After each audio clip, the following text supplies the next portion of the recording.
Okay, I think it's all good now, right? Mm-hmm. Okay, perfect. All right. Well, ladies and gentlemen, welcome to another edition of 1+1, your place for inconvenient truth-telling and myth-busting. And we are joined today by, I'm not going to butcher her last name. We are joined today by Morgana Adby, right? Close. Adby. Adby. Okay, we are joined today by It's a tricky name, no we are worries.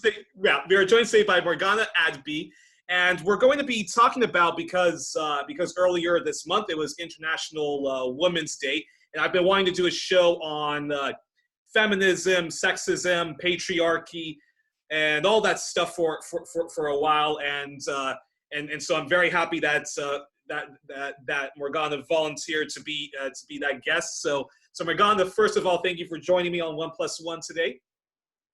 Yeah, thank you for having me. I'm super excited. Before the show, we were just talking briefly about how we're all kind of burnt out with coronavirus. So I'm pretty happy to be talking about something that is really, really important to me. So yeah. Exactly. Likewise. And before I ask my first question, introduce yourself a bit because I know you from a mutual friend of ours, Aidan Jonah, who twice was on the show, the brilliant editor of the Canada Files, an anti-imperialist news website. And Aidan sometimes does a lot of live stream shows, and I was watching a show of his where he and two other guests he had, you were all talking about, Canadian domestic politics, and one of the topics you were all talking about was the need to merge mental health care in Canada's existing single-payer system. And I was really impressed by your contributions, which was one of the reasons why I had you. And I know that you also reached out to me on Facebook, and I thought that, wow, this is a person I definitely need to get on the show. So introduce yourself a bit. Are you a student? Are you an activist? What are you currently doing? Go right ahead. So hi everyone, my name is Morgana. I am a student journalist at Carleton University. I consider myself a journalist first, before everything else. So I'm really concerned about making sure that the information that I spread is really grounded in fact normally. This conversation is obviously going to be a bit more theoretical and a bit more values-based. So I'm excited to branch out and do a little bit of that. But yeah, I am a reporter first. I'm a writer. I love looking into things on a deeper level and getting sort of like investigation style stuff. I love doing deep dives into things. I'm really interested in law as well. I'm also a legal studies student, so that's my academic bachelor that I'm taking at Carleton. And I do want to note that I am no longer associated with the Canada Files. This isn't meant to be any sort of disrespect to them, but I thought I should clarify for the audiences just so they know. I left there due to a disagreement about publications that were allowed regarding Xinjiang, China, and the Uyghurs. I unequivocally stand against the opposition of the Uyghurs in the sense, and again, I am a journalist first, so that's not really the most important thing. But the most important thing is that I recognize factually the oppression of the Uyghurs, and I just want to make that very clear. But yeah, a little bit more about me. There's not much else to say. And also, just sorry to interrupt. I'll also just say that I disagree slightly with the take on the Uyghurs. But that being said, one of these days, because I too was also familiar with your public post about that. But that being said, one of these days I'll definitely have you come back on the show to debate that topic with if not Aidan, maybe somebody maybe another journalist or another person I know who's involved in because at the moment, yeah, there is this pivot to Asia going on. There's a lot of China hysteria, but I'm also I am also I don't think that the Chinese government is infallible. I do have my criticisms of the Chinese government when it comes to certain topics, and even had Jay Watts of the Communist Party of Canada, where I tried to, present him, where I tried to present some questions like, what about Tibet? What about free independent Taiwan? Or what's your response to the Uyghurs. So one of these days we'll definitely have a debate if one can be organized. So. Yeah, like I'm not opposed to that. Like frankly, like as I said, like in regards to my whole position on that, it's literally not necessarily an ideological thing at all. Again, it is a factual recognition of certain factual things that are happening. And that includes a lot of like, to actually get to that point, like you need to be able to be open to not discrediting sources, because some sources have been fallible in some ways. And that's a big problem that I saw in regards to that whole situation. Like I say, like I'm not trying to be disrespectful to anyone, but I do have a very strong value with grounding your reporting with what is factually accurate. So running off on this narrative that, well, Canada and North America has this terrible colonization history, therefore the colonization history or of what's and all of that integrated into what's happening to the Uyghurs now isn't valid, is not a narrative that I can accept under any circumstances.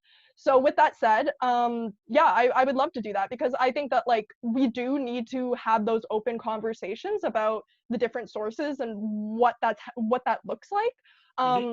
So yeah, I would love to do that. But as I kind of mentioned, like it's not so much that I'm like defending or fighting up against China.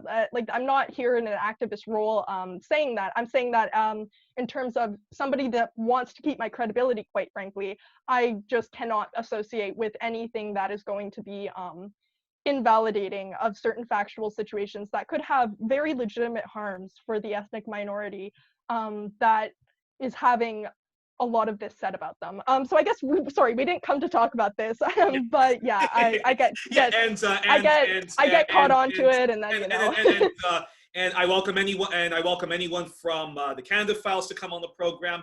I've been a guest on Red Life podcast, which is a podcast of two members of the Canadian Communist Party who have a different point of view. So I welcome either anyone from the Canada Files, anyone of Red Life podcast, or anyone with a different point of view to come on and have a respectful, hopefully a respectful debate on this. But back to your introduction, and you mentioned that you were journalism student and a law student, and go on. Well, legal studies, so it's not quite a law student, not quite as prestigious, but I still think it's a good time. And yeah, I'm really interested in transnational law and human rights. I guess I should mention that is my concentration. So I'm very interested in that. I'm very interested in conflict and peace. I'm very interested in how people that have historic fault lines can work together on things despite whatever circumstances put them into that position. I'm very interested in understanding multiculturalism. I'm very interested in understanding how people can live together, and not just how people can live together, but how living together and how working together to live together can help us build stronger systems than what we have in the status quo. So I'm really interested in all of those things, and that comes out a lot in the types of topics that I do like to cover.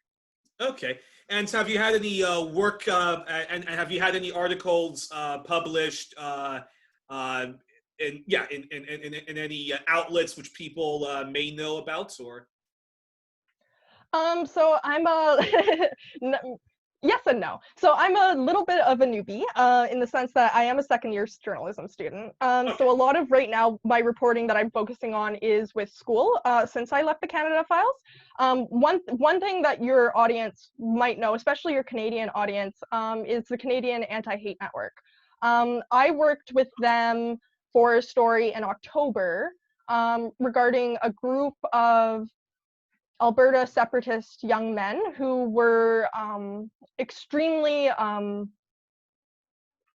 trying to be careful how I say this, but they were, I think this is a factual claim. They were white nationalists, and they were, it was a very tricky story to do, I do have to say, because there's these young men that as you're learning more about, a lot of them are very invested in their community in a lot of ways. A lot of, like, these are human beings, right?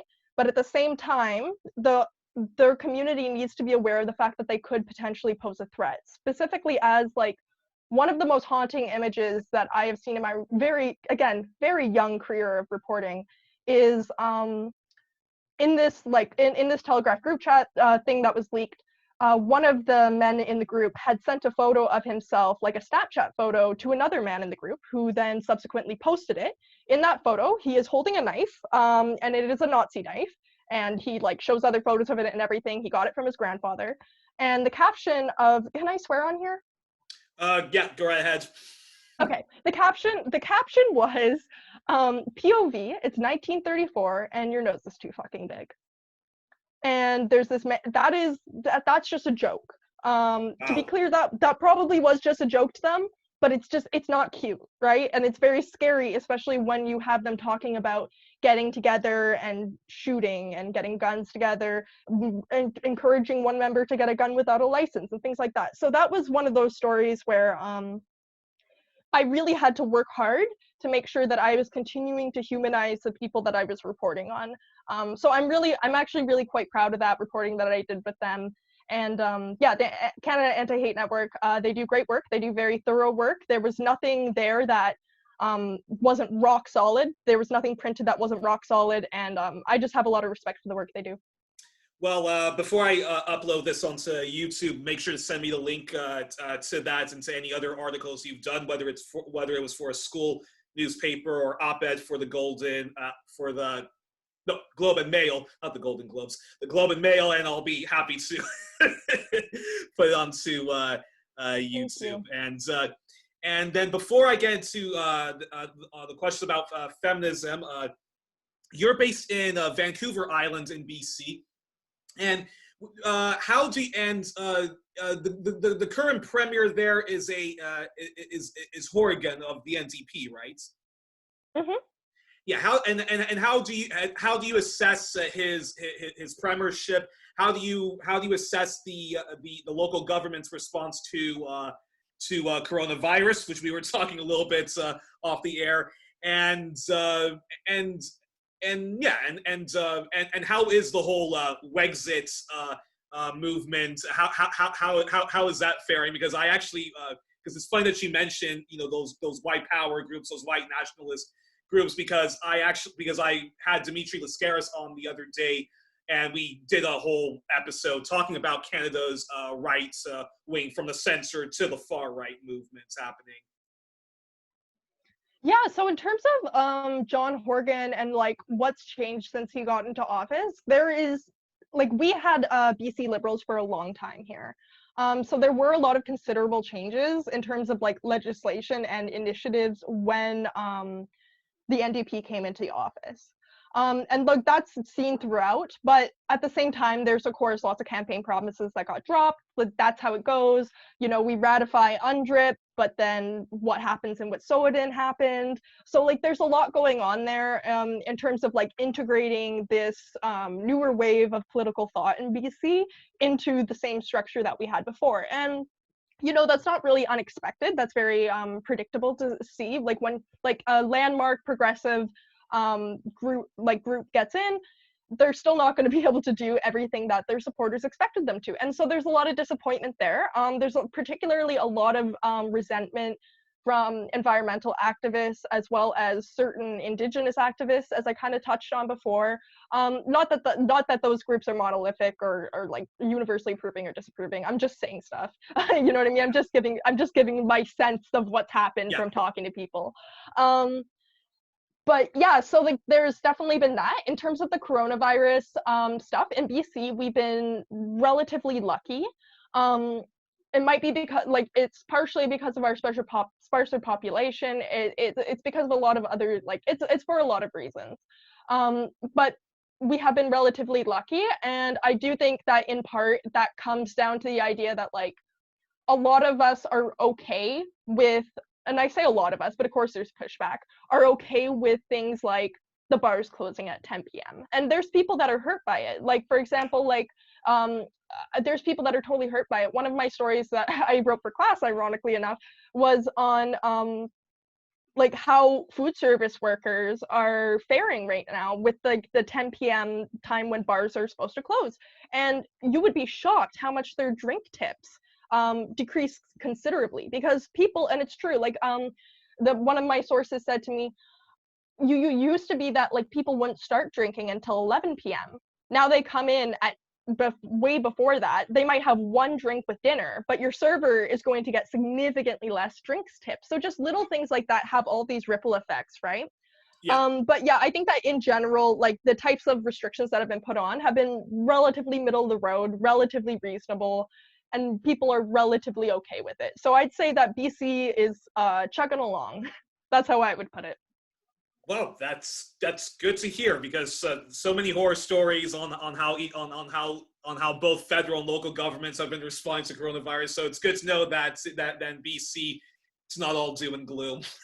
I mean, it certainly has its flaws, and there's certainly been moments where things got scary. But you know, again, relatively comparing it to other provinces and so on, I don't have really strong feelings one way or another about how it could have been handled differently. Yeah. Okay. Well, so then on to the topics at hand, because yeah, as I mentioned, it was International Women's Day earlier. I've been wanting to do exactly. I've been wanting to do. I've been wanting to do a show about feminism for for a very long time, and it was great that you reached out to me, and I thought that okay, I think this is probably just the guest that I want to talk about feminism. So let's. So my first question then is a simple. So my first question is a simple one, which is, what is feminism to you? What is patriarchy / institutional sexism, and how as a woman have you experienced it growing up in Canada? So starting with the first one, I see feminism as the fight, you could say, the fight for women's liberation, empowerment, and equity. I think all three of those components are like really important. I think that lots of very, very smart feminist thinkers have thought of more precise definitions, and I think that overall, that kind of umbrella in a colloquial sense works to cover a lot of them. So that's typically what I go with. In terms of patriarchy, I see the patriarchy as the entrenched nature of a lot of our systems and our ways of organizing, where masculinity is not only favored and valued over femininity, but it holds more weight. It has more power. It is more able to like cause a reaction or cause. It's more able to kind of be an extension of the will of like men a lot of the time. And so that's kind of tricky, because then when you get into conversations about people that are like, well, what even is the patriarchy, that aren't asking the question in good faith, sometimes it can be tricky, because when I'm talking about an actual act of interpersonal sexism, for example, as a young person being told that you need to be a housewife or something like that, that would be an example of interpersonal sexism, right? That's very easily identifiable, but what's not always identifiable is what outcomes are going to be like in a given system. And sometimes that can almost be suspect to people. So a lot of times you'll hear like anti-feminist type people be like, oh, well, if it's something disproportionately impacts women negatively, they see it as sexist. Well, it's not good because equality of outcome, blah, blah, blah, blah. But I think what people really need to recognize is that's just a way that we can like quantitatively mark it. That's a way for us to track it. But that doesn't mean that that's exactly all it is differences in outcome. What it actually is the way that people are able to exert their will less or more because of circumstances around gender. So I think that that's really important to recognize, that like when we talk about things like inequities of outcome, like we're really talking about that as like a marker for underlying processes that could be going on that we don't necessarily want to repeat, and we might want to adapt to be more equitable. In terms of how sexism, it was sexism that I've experienced in Canada was the last part, right? Yeah. Okay, perfect. So sexism that I have experienced in Canada, I have been a very fortunate person. I am a white woman settler, born and raised in beautiful British Columbia. Okay, so I have been a lucky, lucky person. However, that example that I just gave to you about being under immense pressure to be a housewife, that was something that I had experienced from members in my family. That was like a real thing for me. specifically men, specifically men, telling me when I'm like 6 years old that, hey, you little girl that likes reading books about whatever, right? Don't pay attention to that. You need to focus on this. And you know that it's almost laughable because that's like the most like mundanely, like it's the most boring and unintricate sexism you can think of, right? Because like that's even represented in like Belle's Beauty and the Beast, right? Like that girl's really strange, she likes reading books, but that was like literally my life. And so like that's something that I think about a lot actually, because it's like I also think about how me as a person has developed and how I developed in a lot of ways in reaction to that. Like I'm a workaholic now. I don't intend on having children, although I am here for mothers. I love mothers. They're amazing. They're wonderful. I'm not gonna probably be one, and that's okay, right? Mm-hmm. And I think that like a lot of ways my reaction to that and my coming to realize that really helped me understand where other people are coming from, like those people that say, I really want a kid. That helped me understand that because I understood that feeling of like, somebody is pushing something on me that isn't right for me. And so that sort of thing, I think is really important to have a moment like that in your life, whatever it may be, because then you're able to understand just what that feels like to just basically be told, hey, technically you have autonomy, but you don't really. And that's where a lot of this comes out socially anyway. So, and you, actually, now, how old are you right now? I'm 19. All right, so 19. So then, so when you were growing up as a teenager, was that was that the 1990s or early 2000s then? Early 2000s, yeah. Early 2000s, there still is that kind of like sexism where people say like, yeah. I mean that. Yeah. So there really is that you know what Laura. We won't say it in public. We won't say it in public. In public, oh no, God no. If little Morgana makes a joke about this to the next door neighbor, oh no, we were just joking. But like in private, yeah, sure. And I think that a lot of people feel those pressures. Maybe not as overt as with my situation, because I think my situation had some particularly socially incompetent people.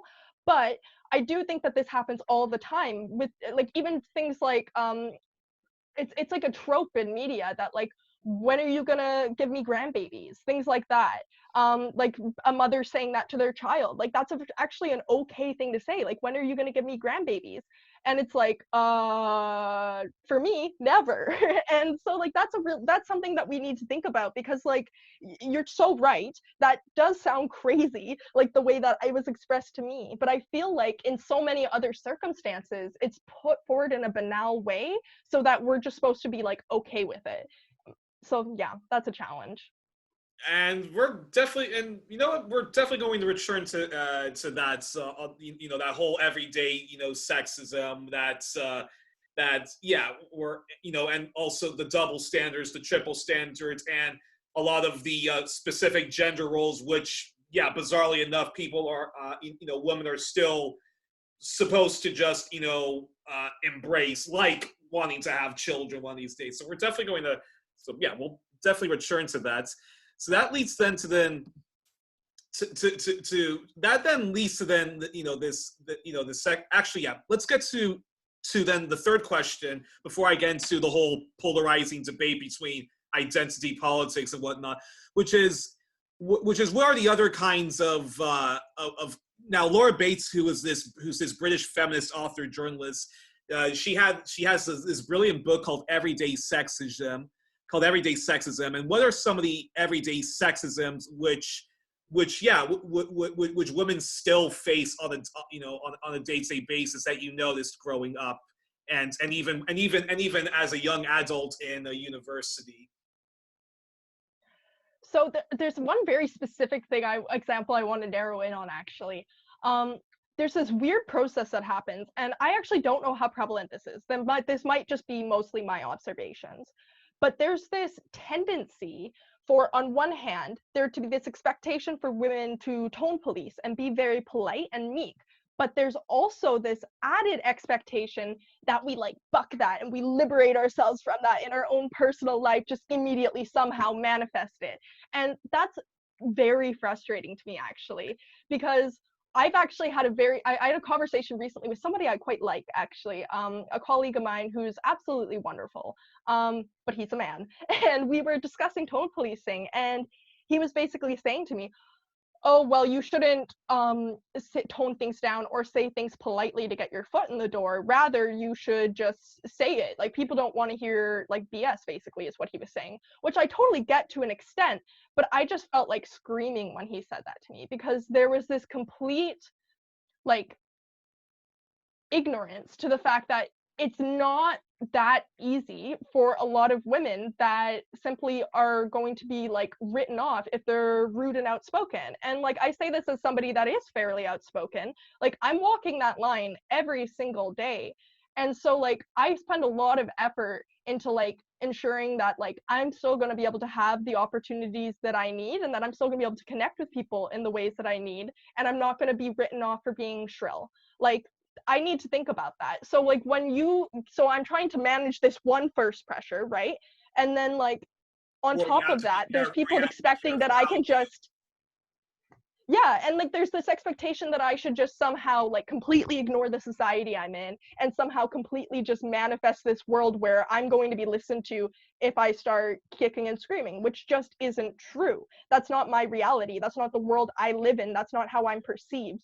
Like, if I just start like being loud or rude or yelling or whatever, I'm not going to be able to like get as many passes at it as he is, quite frankly. I'm not going to be able to get as many people saying, oh, it's okay, he just got riled up or something like that. I'm just going to get probably silence, probably not an explanation. I'm just going to get ignored. And like, I've lived through that enough to know that's how it be. So I'm at the point where it's like, I think about those contrasting pressures, and that really is what I'm talking about here, because it's not just this one circumstance, but it's in a lot of ways. We see this as well with like this is kind of internet-y, but like the I'm not like other girls phenomenon, and then the pushback against the I'm not like other girls, and then the reclaiming, and then the blah. It's just like, what happens with these like everyday social pressures is that like so much of the time people just give this advice. They're just like, they want to, like, not people, specifically sometimes men, give this advice for like pushing back against whatever like circumstances sexism has put us in. But then it's like, well, if it was that easy, I would have just done it, but I'm going to have to reap the consequences for that. And then on the other hand, there's a part of me saying, well, I'm super privileged. Shouldn't I just do that? Shouldn't I just take the consequences? So the next time the next woman that's here that is less privileged than me is going to actually be able to have some standing? So those are all questions that we need to ask ourselves as well when we talk about these everyday sexisms, because sometimes it's true. Like sometimes you just got to be the annoying person that gets told no at a job opportunity, and then maybe next time the person will be accepted, and that's how it works. But so like there is more nuance to it than I'm really saying in terms of my approach, but like just in terms of like it being frustrating, absolutely, that those sorts of everyday sexisms are very frustrating, and I'm sure it happens in all sorts of industries, especially male dominated industries like construction or something like that. I'm sure women that work in those situations experience something similar. Oh, is one of the everyday sexisms that you had when you were when you were growing up, or that you've noticed, is that if a man is in a really pissed off mood and he's lashing out, a lot of people think like, oh, okay, it's okay, he's just having a bad day. Heaven forbid if a woman has it, people will say under their breath that she's probably having her period or something like that, and so women themselves are never allowed to have a bad day, and it doesn't matter what biological shit is happening in the background, but like women themselves are never allowed to have a bad day. They have to constantly be kind of like walking on eggshells, tone policing themselves, and yeah, are those some of the stuff that that's Yeah, still absolutely. happening when you were growing up? Yeah, absolutely. But I think what's really important about that to recognize is that people, it won't just always be that overt. It won't just be like, oh, somebody makes like a crappy comment about, oh, she's probably on her period. Because like, that is like, again, that's an archetype of sexism. We know that. We know how to identify that. And we're afraid of being called sexist. We don't want to be sexist. I'm not sexist. Believe me, right? So like, that's kind of our response, right? So we do something a little bit more sneaky, actually. What we do is, as I said, as I kind of touched on this before, a lot of times it'll just be silence. You just won't get engaged with, you won't get interacted with. And that's a really interesting thing. It's just like, because people are just perceive it as, oh, I just don't like being around that person. They're annoying. They bother me in some way. And that kind of gives you an out. And then you just don't get the same opportunities that you would have otherwise, unless you are able to make yourself presentable in a way that people are ready to perceive. Yeah. Interesting. Wow. And before we talk about some of the other issues on feminism, I would love to know your thoughts on the intense and very polarizing debate that seems to be going on in left circles all the time these days, where we have to choose between either talking about the class struggle or identity politics. And I want to know your thoughts on that whole debate. I think it's a false dichotomy. I don't know. I think it's really whack.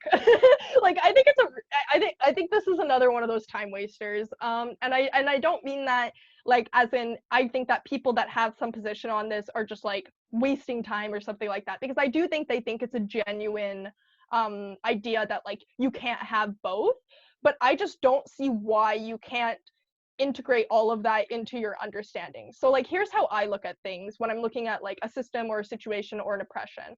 I'll look for a few things. I'll look for hierarchies. I'll look for if the hierarchy is like justifiable by the status of like our regular society, so not necessarily me, but like our regular old society, like under the common law, whatever the standards would be, sort of thing. Yeah. And then I'll also look at if there is a harm that's happening. So like those are three things that I think like really need to be looked at. And if you're looking at the world at a problem through the lens of those three things, class inequities and racial inequities, or the different how queer people are treated, or gender inequities, all of that just turns into the same thing. Like to me, like the only reason that we would detach those things is if it gave us some utility. And so in this case, I don't see why we detach these two things, make this dichotomy, when I don't think it's necessary, because I think that any analysis that is going to be considerate of those things would be valuable. Or if you're going to have an analysis that is exclusively considering one of those two things, it's still going to be valuable, right? Like there's tons of, we don't need to always look at things with the broadest scope possible. Sometimes we can narrow in on things and say, I'm going to look at this situation from this specific lens, and that's totally okay. But I just think the idea that like this has to be a debate or a contentious public issue is really strange to me, because I don't see the dichotomy as useful. I mean, on the one hand, I know where a lot of my Marxist comrades and socialists. On the one hand, I know where they're coming from when they say like, all this identity politics, it's dividing and conquering us. We need to talk about like the class struggle. That is what unites all oppressed people and so forth.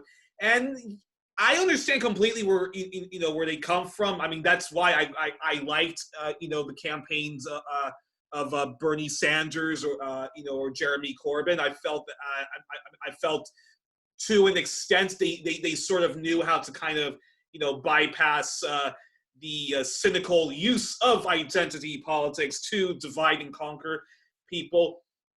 But I've just noticed, more and more when I read the occasional article at a specific website I go onto, or when I listen to certain conversations, and you hear Marxists say that like, we shouldn't be talking, we shouldn't be talking about queer liberation. We shouldn't be talking about like women's liberation.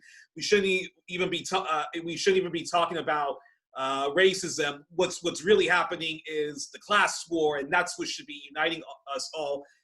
While at the same time, I mean, yeah, there's truth to that. Classism does affect all of us terribly, but it affects some people worse more than others. And when you talk about the queer phobia, or when you talk about sexism, or when you talk about the plight of Indigenous people, I mean, just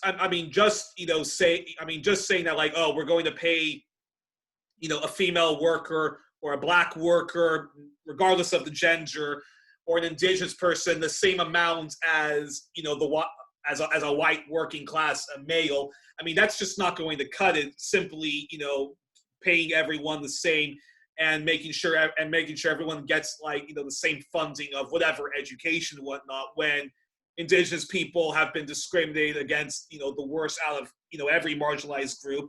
Then you have, like, women who regardless of what kind of a job they have, are not paid the same as their male counterparts. And then, historical examples, when we talk about the progressive era in the United States or the New Deal, Black people and Latinos simply were not given the same amount of investment as the impoverished white working class, which the New Deal helped, or the progressive era helped to, rebuild. So what are your thoughts on that, when people talk about, like, oh, we just have to wage the class war and everything will be, hunky-dory like that? So yeah, well, just to tell people where I'm coming from, I don't consider myself a Marxist.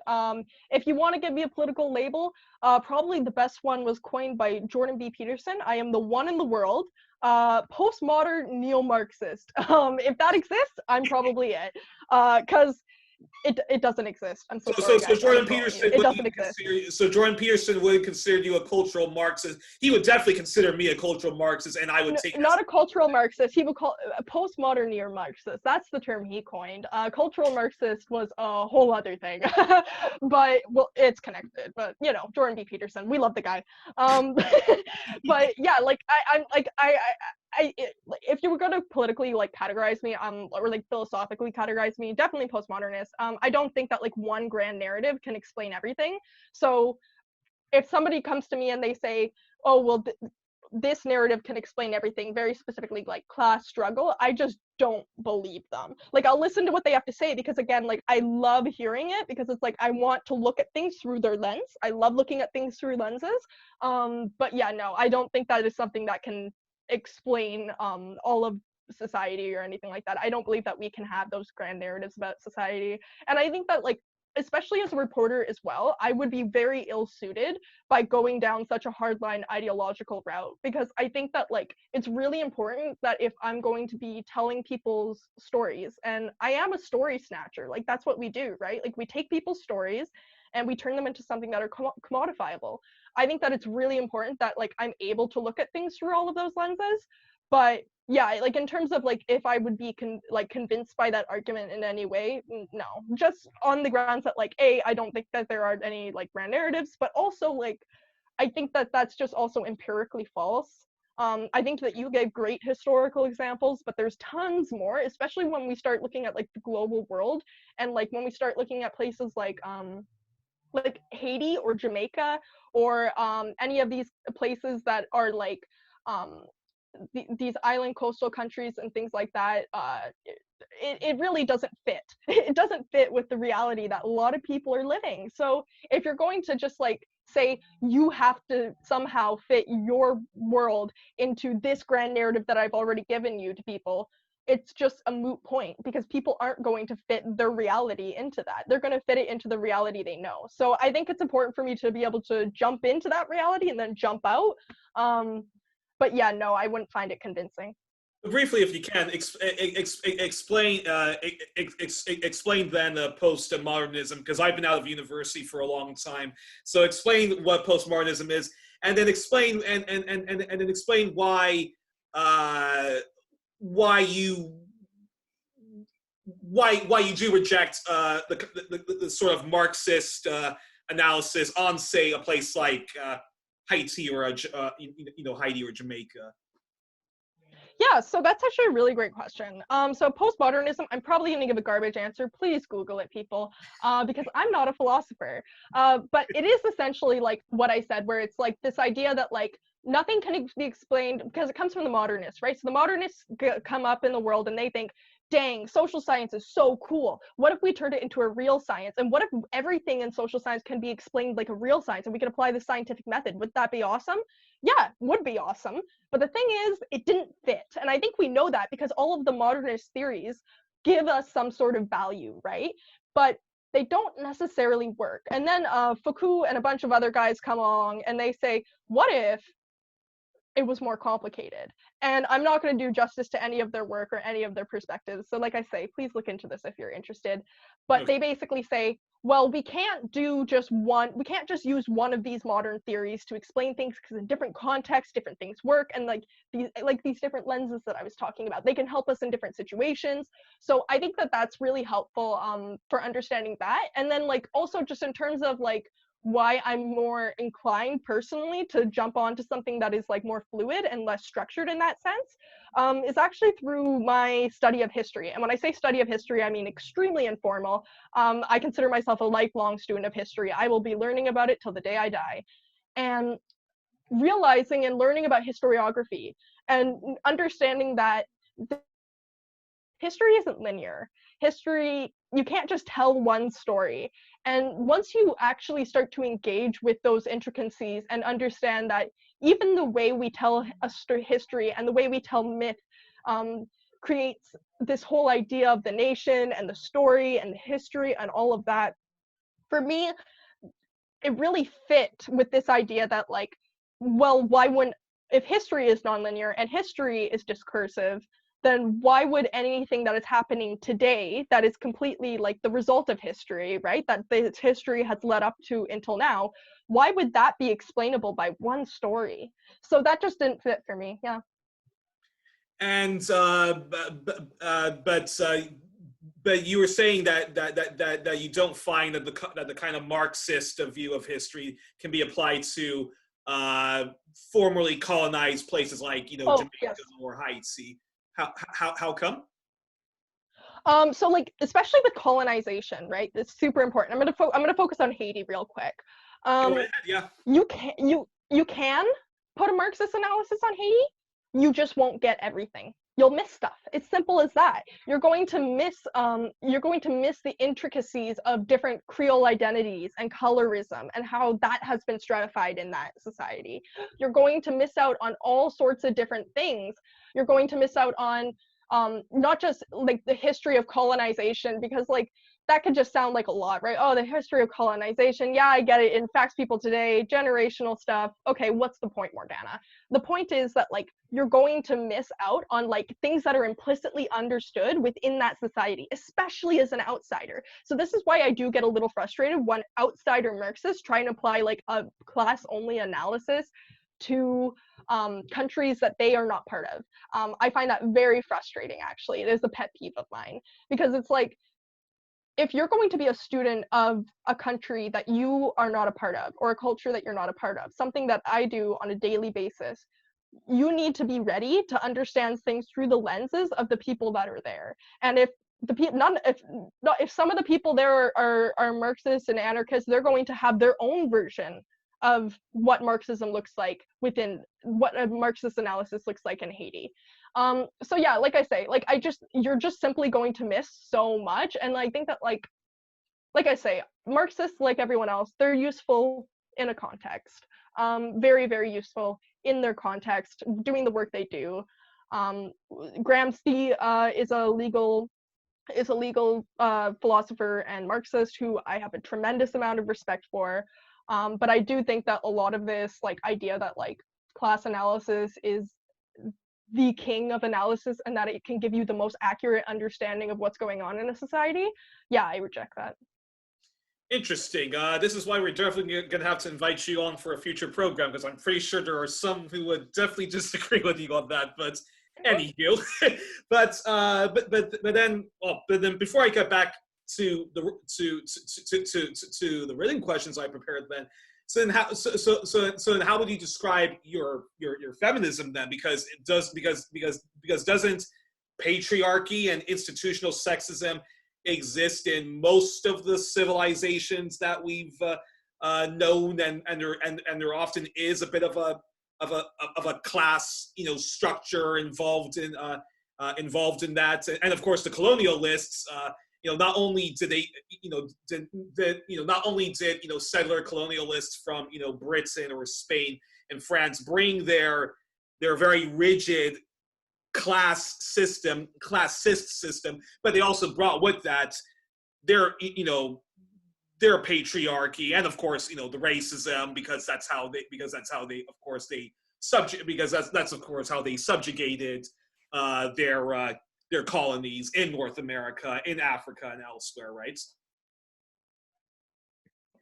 Yeah, so I think I square that very well with like the initial perspective that I gave you, being that I think that like these lenses are very important um in terms of like understanding things, and I think that when we divorce them and dichotomize them in this one conversation about like which is more important, it actually makes them less useful and gives us less utility for that exact reason that you spoke about, being that like colonization, class stratification, sexism, those things on our global world scale have been so intrinsically tied in so many contexts and behave very differently depending on the context where those types of elements have actually emerged, right?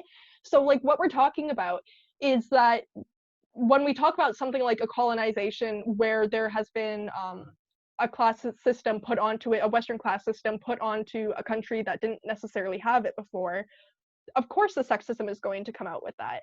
And we see this a lot with the fetishization and sexualization of Indigenous women that happened from the early colonization days in Canada. Indigenous women were continuously sexualized, seen as wild, other, exotic, interesting, great. It was very upsetting actually for a lot of people. And I shouldn't say was, it is, because Indigenous women are still sexualized in my society. And so the fact that those women didn't have the economic means to necessarily regain that power or to push back against the sexualization that happened to them, of course that's relevant. But my point is that these things are intrinsically tied together. And so that's why we must look at each circumstance and situation with a little bit more detail. This is why I love doing deep dives into like specific contexts, because wherever you go, it's going to be slightly different. Things are going to work together. The gears are going to line up slightly differently, but all those elements are still probably going to be there. There's probably going to be elements of gender differences. There's probably going to be elements of racialized differences in whatever society you go into these days, or throughout most of history. So I think that it's so cool when we don't have to necessarily detach those things to simplify it for our brains. I think it's more useful when we allow those things to be analyzed in tandem. Indigenous culture. I don't know if you can share a lot of knowledge on it, but and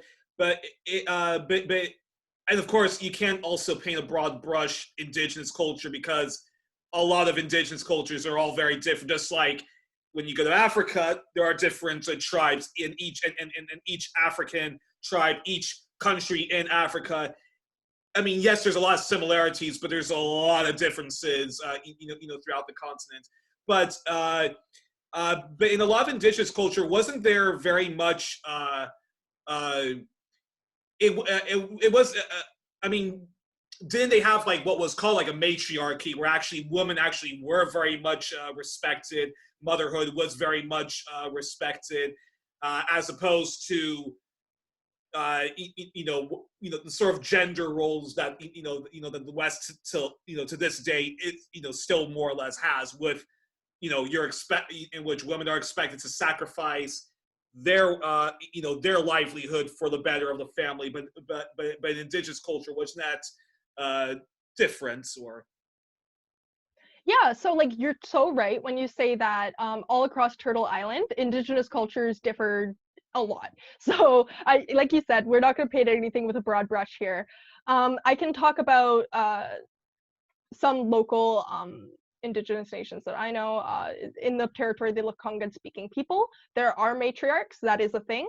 That is definitely a thing. There are matriarchs like today. Like when you hang out with like Indigenous activists and talk to them about the elders in their lives or the people that have inspired them or that they really deeply respect, a lot of times matriarchs in the community will come up. And a lot of times they are on the front lines of caring for their community. And that's, of course, something that is like extremely important. In terms of like zooming out and looking at it, yeah, I think that it's really cool that you're interested in this, because there's so much to go into there as well, when we look at gender roles of Indigenous cultures, because like I say, it was very, very, very different depending on where you went. And then there's also the position of two-spirited people in our society today is also a very interesting inquiry, because a lot of two-spirited people today kind of have to reconcile their LGBT identity with their Indigenous identity, because a lot of times two-spirited people aren't necessarily like celebrated in queer spaces as much as they are tokenized. And two spirits said those are trans Indigenous folk, right? So, oh, that's a great question. I love that you asked that question, because this is something that we should clarify. So trans Indigenous folk, or just trans Indigenous folk? Okay. Two-spirit is a very specific, like, different gendered role that comes from like a different gendered structure in society. So yeah, there's trans Indigenous people that are just like trans people, but there's also trans Indigenous people that are two-spirited, and so that's something that like it's really important that we like kind of support those people in our community when we do come into contact with them. And I say support, I don't mean being weird about it. In fact, I specifically mean not making it weird. I specifically mean like learning about and making it normalized for yourself, so that like you can show them the type of treatment that they necessarily should have, which would be a full integration and acceptance into the society. And I don't mean integration as in integrate the way we talk about it with like integrating cultures, but I just mean in the sense of moving together as one. Interesting. Fascinating, and hopefully we'll return. Hopefully we'll actually return to that because that's interesting. And when we were preparing for the interview, you wanted to talk about I think it was called transnational feminism. So, what is transnational or transnation feminism, and what are your criticisms of it in regard to international feminism? Okay, so transnational feminism, very similar to the idea of like international feminism, but it's very specifically like the idea that like across borders, women gotta work together for the liberation. That's basically what it comes down to. But you'd be shocked by how troubling and how difficult this actually is, because a lot of times, and I think we spoke about this briefly as well, as a lot of times there's this white savior complex that comes out of white feminism that is very frustrating, not only because it is oftentimes very condescending, a lot of times it can be racist, a lot of times it can be demeaning and infantilizing of the very women that it is trying to liberate and give full autonomy. So there's those contradictions in there, but there's this idea that like, if a feminism is different than mine, it ain't feminism. And there's this idea that like, okay, so actually, first, I'm going to shift to an example about the contractualization of marriage, because this is a really good example of how like certain times like your blinders will be up if you're like a feminist that is necessarily privileged in some way, and a lot of us are, right? Like the people that are able to educate themselves on feminism and the women that are able to say, I'm ready to get up and fight about this, a lot of times are the women that are most lucky. So like there's this, I read this piece on the contractualization of marriage, and there's this man that was arguing against it, and he pointed out that many of the feminists that were arguing for marriage to just be rendered a contract, they were like, well, then women will be able to have recourse in civil court the way like anybody else would, and it's going to be very structured, and everybody has the rules written out, etc., etc., etc. But that kind of ignored one key problem with the idea of contractualizing marriage, being that when you're going to contract something, contracts under common law reproduce inequities. We know that's kind of how it happens, because like it just kind of reproduces the status quo, right? Which is fine. Like contracts have a utility, right? We're okay with that. But we don't want to have contracts where they're reproducing inequities that we will not stand for, right? At that point, we should probably intervene in some sort of way. And so essentially his argument was that like, well, you are like, these very privileged women are saying that like at least you can have like recourse, but like in a situation where there is a discrepancy in power in a relationship, and then like a marriage is contractualized, the person who is actually able to like have the most legal recourse would probably be the man in that situation. And especially if they were talking about situations where a woman is reliant on a man for her income or something like that, that could arise with problems as well. So that's just priming you to get a sense of like how our blinders can go up sometimes. And then a little bit more of a loaded example, let's talk about hijabs.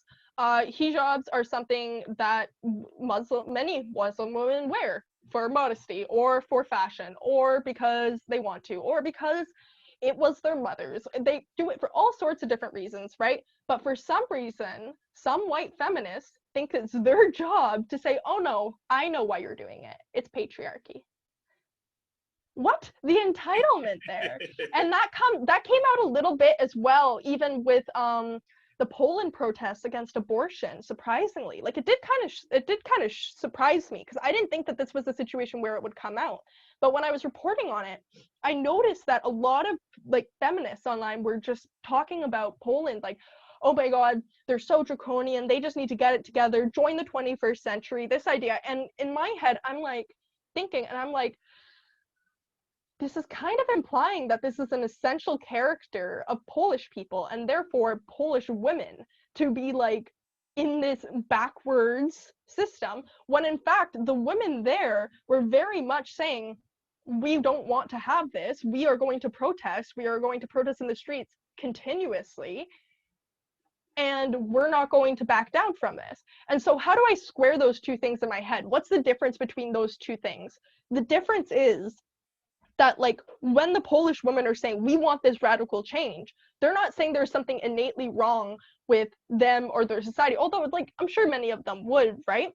But there's this idea that like there's this essential character that allows them to be backwards, and you got to disregard that if you're going to be productive at all, because the reality is the people that know best how to liberate the women in a given place, in a given context, are the women in that given context.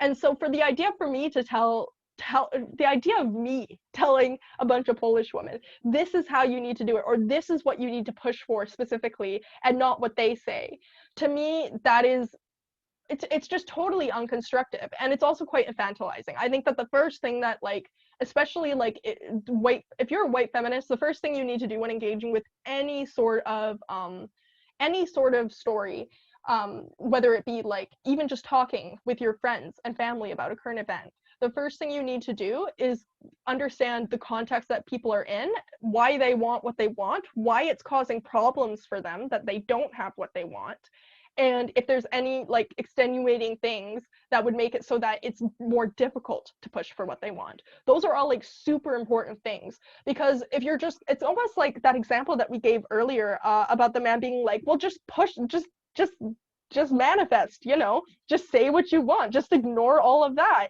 ignore all of these consequences that you would have if you did not work within whatever circumstances you were placed in.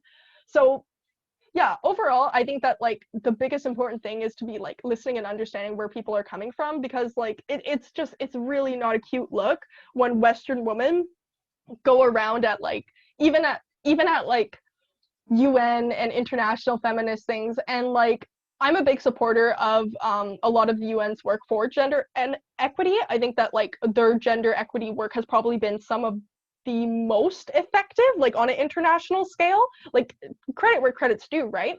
Yeah. But at the same time, like when you have these Western women going into a place and being like, oh, it's so bad that they do this, and then not actually looking into it, it's just very frustrating, especially when so much of the time that leads to the overwriting of the women's voices in that location that are speaking out against it. See, I don't have my source for this, but I remember another thing that I read once about a horrible crime that happened in Pakistan. There was violence done against a local woman, and the local women there were outraged, and they were pushing for reform hard. And then like in a story that was written for Canada, for a Canadian audience, they basically just didn't talk about that. They just talked about how bad and wrong it was. So this also reinforces this idea that like racialized people are other and scary and criminal and inherently wrong and blah, blah, blah, blah. So like, not only does it compound, like it reinforces those biases, but it's just totally infantilizing of the women that are actually there and totally disregards the hard work that they do. So that was a bit of a rant, but I hope you'll forgive me. No, no problem. A follow up to what you were saying though about the kind of white savior complex. I